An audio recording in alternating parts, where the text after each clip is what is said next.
Recapping tonight's top story, one student is dead and another is in critical condition after a shooting at a high school northwest of the Twin Cities. The alleged gunman, a freshman student, is in custody. KARE 11's Brad Woodard is live in Cold Spring with an update. Brad? Well, Di and Paul, obviously a very stunning sequence of events here at Rocori High School today. In just a few minutes, we're going to hear again from the school superintendent as well as the Stearns County Sheriff and the local police chief. They're really being commended for the way they responded to this. This all started at around 11:30 this morning.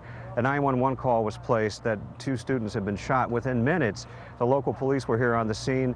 The school went into its emergency response mode, which is called Code Red. And that means all of the students have been through these drills and they went to predetermined locations in the school where they're in insecure areas. At that point, we're also told that a teacher, a physical education teacher, actually talked the suspect into surrendering his small caliber handgun, which he allegedly used to shoot the two students. And again, everyone is being commended for this plan, which worked so efficiently here. But obviously, a very traumatic event for the school here today. Students left early, many of them in tears. Parents, distraught parents, were showing up to make sure it wasn't their child because news travels fast in a small community like this. Brett, has there been any indication of where this student got the handgun?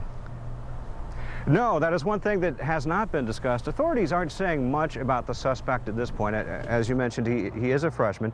We're told that he grew up in the area. There's a lot of speculation at the school that he was being teased. There's also talk that some threats may have been made a couple of weeks ago. But at this point, authorities aren't commenting on any potential motive here.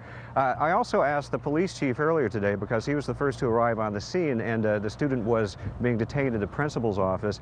He interviewed him briefly, determining first and foremost that he was acting alone. And I asked the police chief what the suspect's demeanor was, and they're not even commenting on that at this point. One of the big questions here is what the school is going to do next. We're going to head inside where a news conference is just getting underway. We have investigators conducting interviews at this time, and we'll be doing that well into this evening. We're in the process of gathering forensic evidence, and we are also putting together search warrants. I was hoping to have additional information for you at this time, but in fear of contaminating some of the interviews that we have yet to do, I don't want to share that information with you right now.